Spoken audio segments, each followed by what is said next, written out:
Pengertian kekuasaan.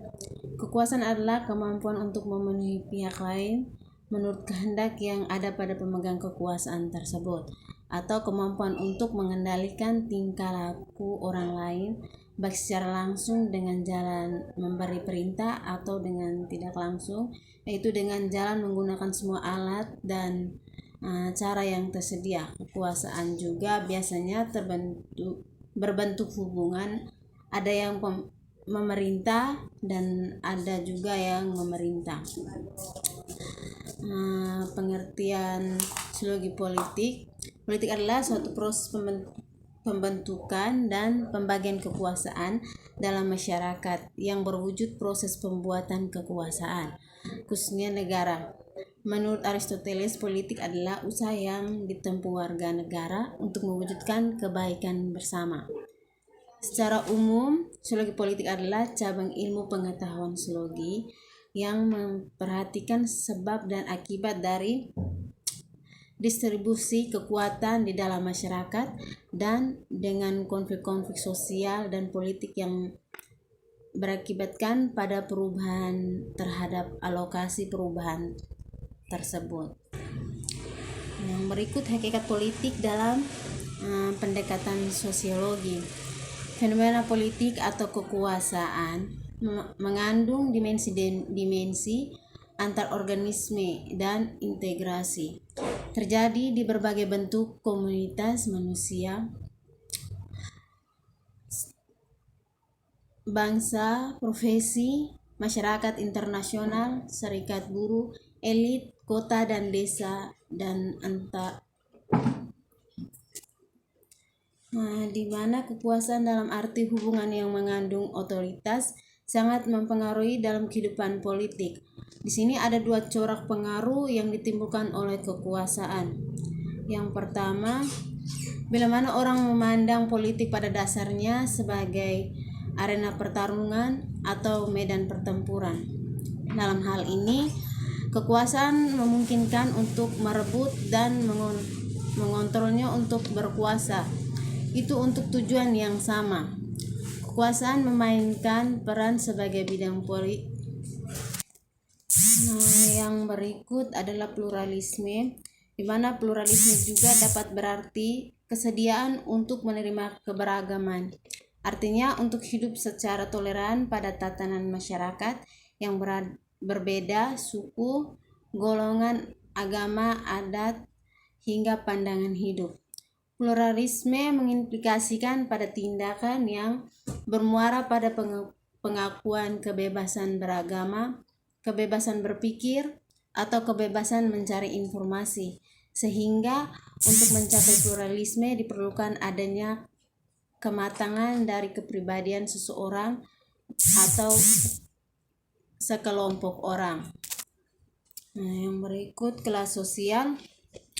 Kelas sosial dalam konteks ini adalah proses pelapisan sosial yang ada dalam masyarakat.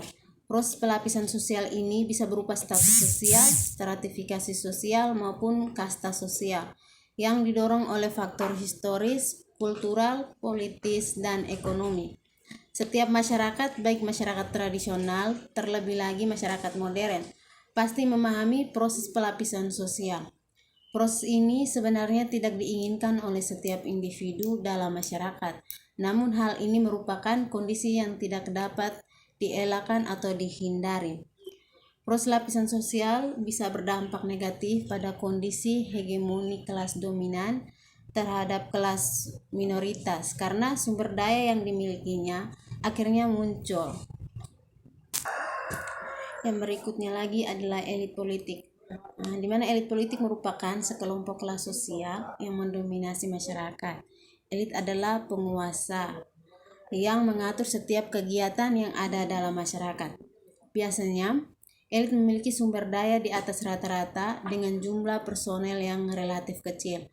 Kemampuan kelompok elit digunakan untuk menciptakan power dan dependensi kepada kelas-kelas sosial dalam masyarakat. Dalam prakteknya, elit politik pasti akan ada, muncul dan terbentuk dalam setiap masyarakat, baik dalam skala masyarakat kecil maupun besar, masyarakat kota maupun desa. Yang berikut adalah peran negara, di mana peran negara ini melindungi segenap bangsa Indonesia mengandung arti bahwa negara menjamin keterpeliharaannya dengan jelas hak warga dan penduduk dalam segala aspek kehidupan, seperti terjaminnya keselamatan jiwa dan raga, kepemilikan, kebebasan berakid. Yang berikutnya adalah definisi negara. Definisi negara adalah suatu badan atau organisasi tertinggi yang mempunyai wewenang untuk mengatur hal-hal yang berkaitan untuk kepentingan orang banyak, serta mempunyai kewajiban-kewajiban untuk melindungi, mensejahterakan masyarakatnya, dan sebagainya. Dapat dikatakan menjadi suatu negara bila terdapat wilayah, rakyat, dan pemerintah. Yang berikutnya lagi adalah pengertian demokrasi. Di mana demokrasi adalah bentuk pemerintahan di mana semua warga negaranya memiliki hak serta dalam pengambilan keputusan yang dapat mengubah hidup mereka. Demokrasi mengizinkan warga negara berpartisipasi baik secara langsung atau melalui perwakilan dalam perumusan, pengembangan, dan pembuatan hukum. Yang berikutnya lagi adalah budaya dan politik. Nilai politik adalah wujud budaya politik yang dianut oleh masyarakat, bangsa, atau negara yang diyakini sebagai pedoman dalam melaksanakan aktivitas kehidupan, khususnya kehidupan politik pada negara Indonesia. Nilai politik itu sudah tertulis dengan jelas dalam ideologi bangsa ini, yaitu Pancasila. Artinya nilai ketuhanan, nilai kemanusiaan, nilai persatuan, nilai permusyawaratan, dan nilai keadilan dalam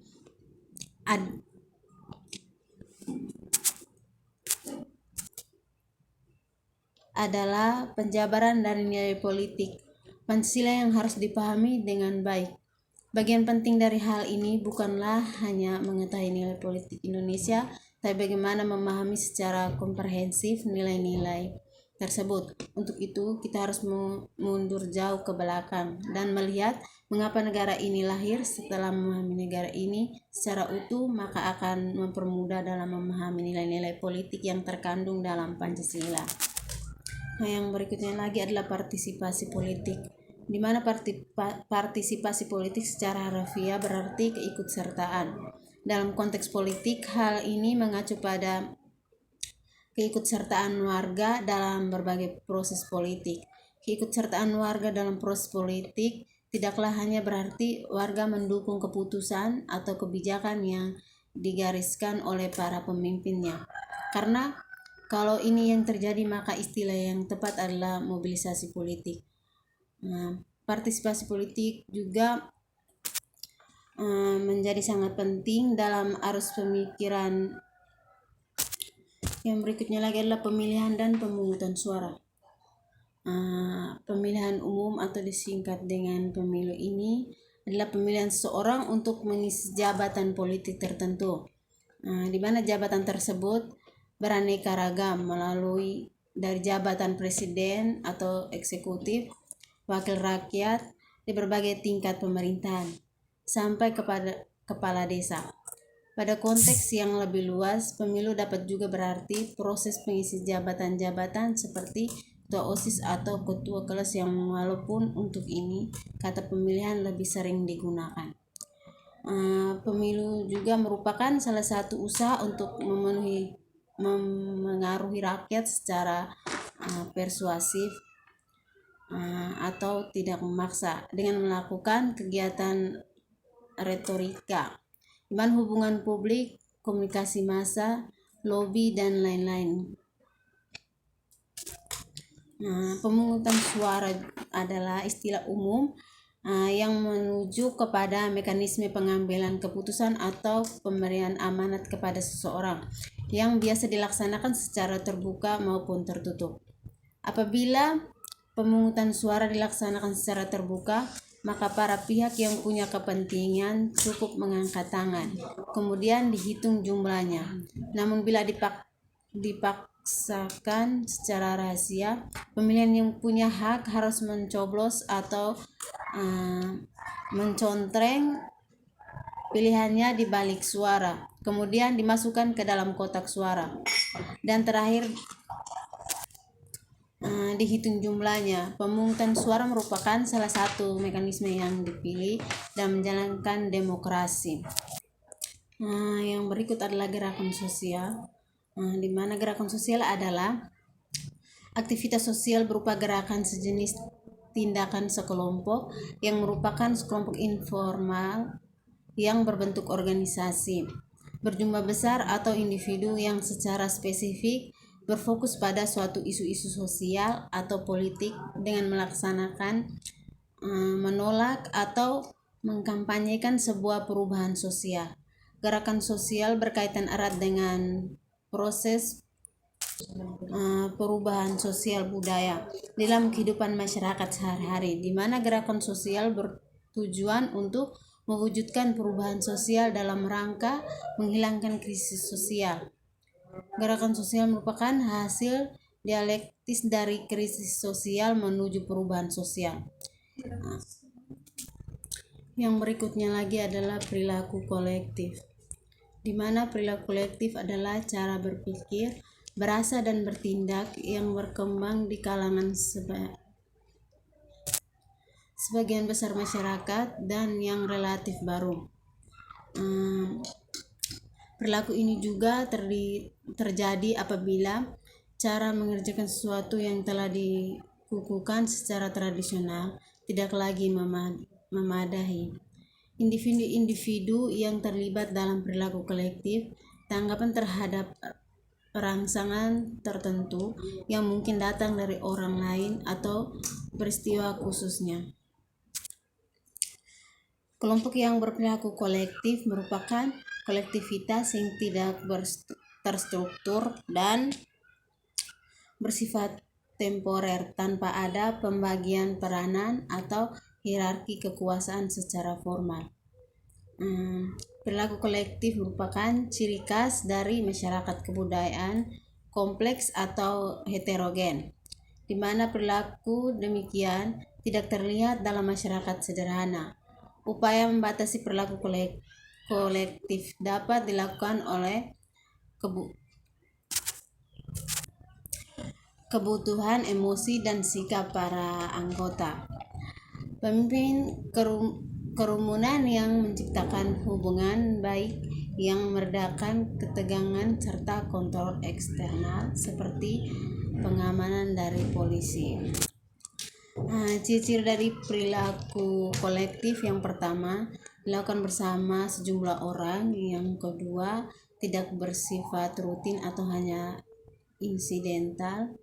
Yang ketiga, dipacu oleh beberapa rangsangan masalah. Yang keempat, merupakan tanggapan terhadap rangsangan tertentu. Yang berikutnya lagi adalah terorisme, mana terorisme selalu identik dengan kekerasan, di mana terorisme adalah puncak aksi kekerasan. Terorisme tidak sama dengan intimidasi, di mana sasaran intimidasi dan pada umumnya langsung, sedangkan terorisme tidak. Korban tindakan terorisme seringkali adalah orang yang tidak bersalah.